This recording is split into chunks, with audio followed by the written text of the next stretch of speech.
समाजाच्या लोकांची दिशाभूल केली, त्याचं काय, आमच्या भावनेचं काय? या नगर परिषद चाळीसगाव येथे आमची एक प्रामुख्याने मागणी होती की संत सेवालाल महाराज हे आमच्या बंजारा समाजाचे आराध्य दैवत आहेत आणि त्यांनी या जगाला शांततेचा आणि समतेचा हा मार्ग दाखवलेला आहे आणि त्यांनी जी दूरदृष्टीने या समाजाचा प्रबोधन व्हावा, समाजाचा विकास व्हावा अशी भावना जोपासून सगळ्यांना चांगला मार्ग दाखवलेला आहे. म्हणून आमची प्रामुख्याने भूमिका होती या चाळीसगाव शहरात ज्या प्रकारे आमचा समाज लाखात आहे त्या अनुषंगाने या तालुक्यात आमचा संत सेवालाल महाराज यांचा स्मारक झालाच पाहिजे अशी आमच्या सगळ्या जनमानसाची तरुण बंधूंची इच्छा होती. त्यामुळे आम्ही देखील मोठ्या संख्येत अनेक दिवसापासून उपोषणाच्या माध्यमातून असेल, निवेदनाच्या माध्यमातून असेल किंवा वारंवार आम्ही आमदार साहेबांना, लोकप्रतिनिधींना आणि सोशल मीडियाच्या माध्यमातून हा आमचा मुद्दा या ठिकाणी मांडत होतो. आणि हे सगळं करत असताना आम्ही अनेक वेळा या ठिकाणी नगर परिषदच्या या चाळीसगाव इमारतीत येऊन यांना निवेदन दिले, स्मरणपत्र दिले, परंतु आजवर यावर कोणत्याही प्रकारचं ठोस असं या ठिकाणी आम्हाला शाश्वती भेटलेली नाही. म्हणून आम्ही गेल्या 22 जानेवारीला पण पुन्हा एकदा यांना निवेदन दिलेला की आमच्या त्या स्मारकाबद्दल आपण काय भूमिका घेत आहात.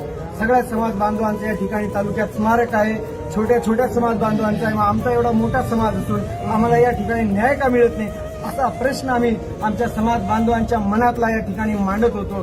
परंतु आमच्यावर नियंत्रण ठेवण्यासाठी त्यांनी ताबडतोब पोलीस स्टेशनला कॉल करून पोलिसांची गाडी मागितली आणि आम्हा सगळ्या समाज बांधवांना त्या ठिकाणी मानसिक असा प्रेशर त्यांच्यावरती कसा येईल या सगळा प्रकार असा इथे घडवण्यात आलेला आहे की बाबा रे, आज पण आमच्या या स्मारकासाठी कोणत्याही प्रकारचं ठोस या ठिकाणी कार्यवाही होताना दिसत नाही. उलट ते आज म्हणताय की आम्ही आज असा कागदोपत्री पाठपुरावा पुढे करू टाऊन हॉलला, जेणेकरून जी निश्चित आपण जागा करतोय त्या ठिकाणी कोणत्याही प्रकारची बाधा येणार नाही, ऍक्सिडेंट होणार नाही वगैरे वगैरे ते सांगताय. परंतु आम्हाला आता असा प्रश्न पडतोय, जर वरती त्यांनी वरिष्ठांकडे त्या प्रकारचं त्या ठिकाणी निवेदन पाठवलं आणि त्यांनी क्षणात नाकारलं की तिथे शक्य नाही, तर मग आम्हाला एक प्रश्न पडतोय, आमच्या समाजाच्या लोकांकडे आपण सत्कार स्वीकारला, समाजाच्या लोकांची दिशाभूल केली, त्याचं काय, आमच्या भावनेचं काय, आमच्या आस्थेचं काय, हा मोठा प्रश्न आज आमच्या मनात निर्माण होतोय. म्हणून आम्ही इथून घरी गेल्याच्या नंतर आमच्या तांड्यामध्ये सगळ्यांसमोर हा प्रश्न मांडू, तर मोठ्या संख्येने आम्ही 40 गावात येऊन एक मोठं आंदोलन करू. आता खूप झाले निवेदन,